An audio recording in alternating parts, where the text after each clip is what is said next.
Chapter 12. It was so early that the twins should have still been asleep, but the idea of buttermilk pancakes from Denny's had them both wide awake. They bounced in place while Appa reached into his wallet for $1 bills so they could play the claw machine, something they almost never got to do. Max pointed to a tiny panda bear with shifty button eyes, while Mia oogled what could have been a koala or a badly sewn sloth. ¿Quieres tratar, Papa? Appa asked, extending a bit of playing money to Efren, too. Efren wasn't interested. It wasn't that he didn't like playing the game. It was that Appa was acting like this would be the last time he'd see any of them, like he knew something he wasn't telling.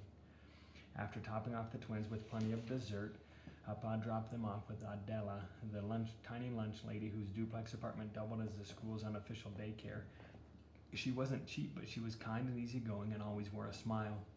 All the kids loved being around her. But even her smile vanished, turned all awkward and uneasy when Appa handed her his cousin Miguel's contact information, just in case. With the twins taken care of, Appa made one final stop at the Arco station to fill up the Chevy for the 2-hour drive down to San Diego. Efren sank into the passenger seat and waited inside the truck, feeling his stomach tighten as the numbers on the gas pump gauge rose. Even with its huge gas tank, the truck didn't seem to take long to fill. Appa got behind the wheel and looked over at Efren as if giving him one last chance to change his mind. Listo? Yep, ready. Efren forced a smile. In spite of what Appa had told him over and over again, he really did not have a choice. Going into Tijuana alone was something he had to do, for Ama, for the entire family.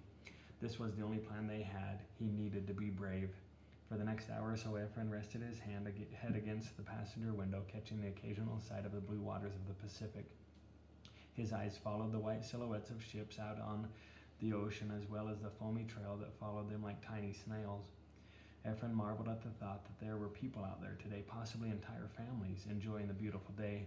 He tried imagining the size of the boats, wondering what it might feel like to have an ocean breeze hitting his face.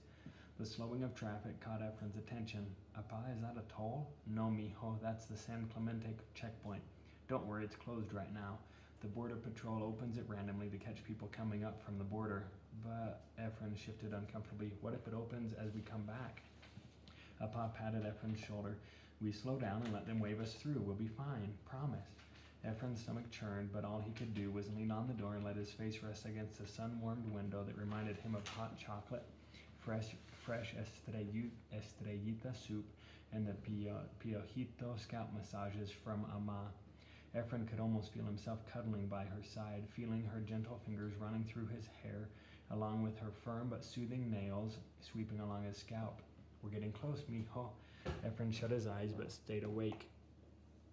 He was nervous about crossing the border alone, scared about what could happen, but thinking about Ama gave him the courage he needed. I've got to do this, Ama, for you. This is it, Appa said, pointing to the large sign, San Isidro, last U.S. exit. Efren sat up as Appa turned off the highway and made a right over the bridge. Efren watched the streams of people strolling along the sidewalk, most carrying backpacks, their ages as different as the shades of their skin. Up ahead, a red trolley caught his eye. Look, Appa, it's like a toy from one of those Thomas the Tank Engine table sets at the stores. Only Appa didn't answer. He had other things on his mind. Mijo, you have the money, right? Efren patted the small satchel stashed secretly underneath his shirt. Yep. What about the pesos for the taxi? Remember, you want to fit in. Efren searched his front pocket. Check. And my identification card, and your notarized letter of permission too. Efren held up both items. Appa pulled into a small parking lot. I'm sorry, mijo, it's not you I don't trust. Don't worry, I know the plan. Go through the revolving doors, follow the crowd until I get to the other side. Take a taxi down to Avenida Revolucion. Ask for the Arco. Arco, Appa corrected, simultaneously miming an arch with his hands. Like the station where we gassed up today. It's huge. You can't miss it. Efren knocked at his temples as if forcing the information into his head. Arco. Got it.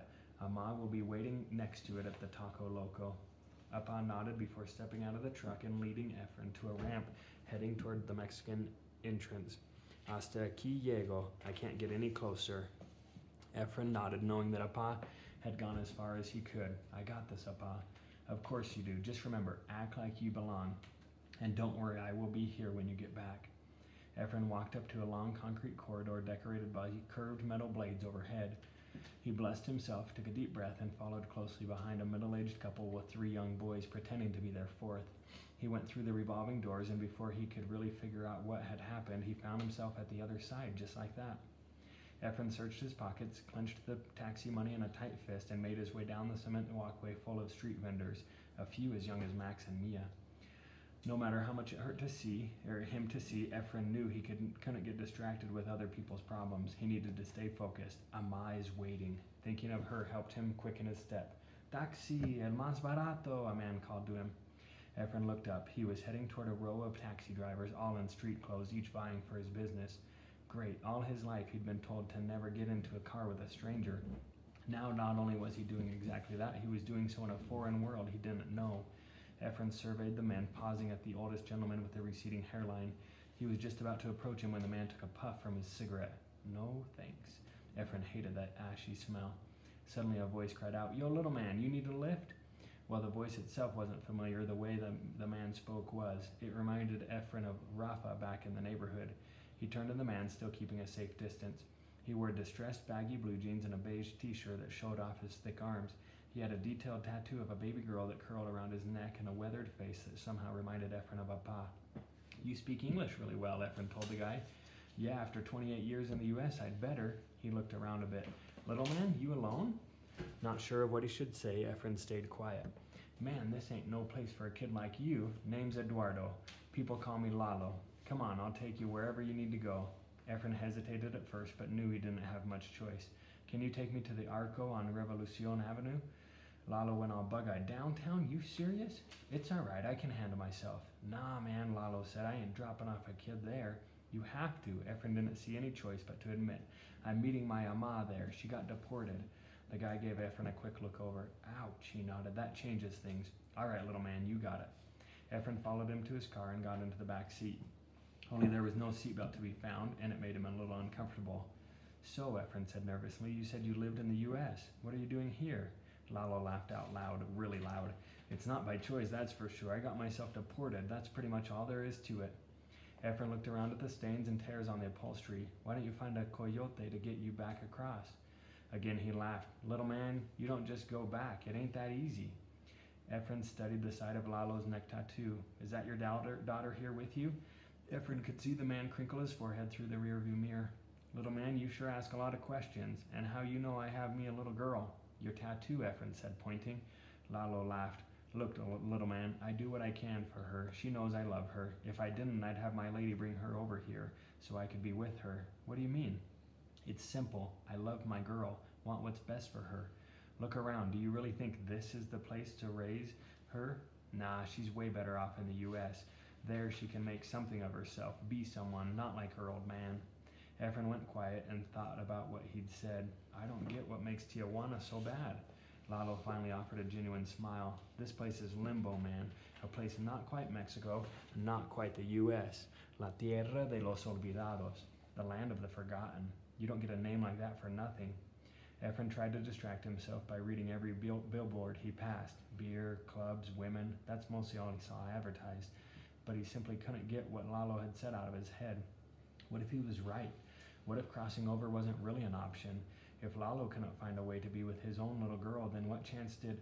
Suddenly the entire city felt even larger than before. The cars, the people, they were all moving so fast. Efren couldn't let himself finish the thought. "Lalo, I gotta pee." Lalo cut across the busy lane and pulled beside a zapateria in Farmacia. "All right, little man," he said, pointing up ahead. You gonna cross Benito Juarez Street and make a right. There's a McDonald's right there. Use the restroom and then go across the marketplace. You'll find the Arco de la Revolucion up ahead. You'll be safe as long as you stay on this street. Be careful. Ponte truca. Do not go anywhere else, and don't talk to no police. They can be dangerous too. Got it?" Efren nodded. "I got it." He stepped out of the car and reached for the money. "How much I owe you?" Lalo scoffed. "No way, Holmes. You go find your mom. That's all the payment I need, all right?" "All right, Lalo. Will do." And just like that, Lalo pulled away in what was probably an illegal U-turn.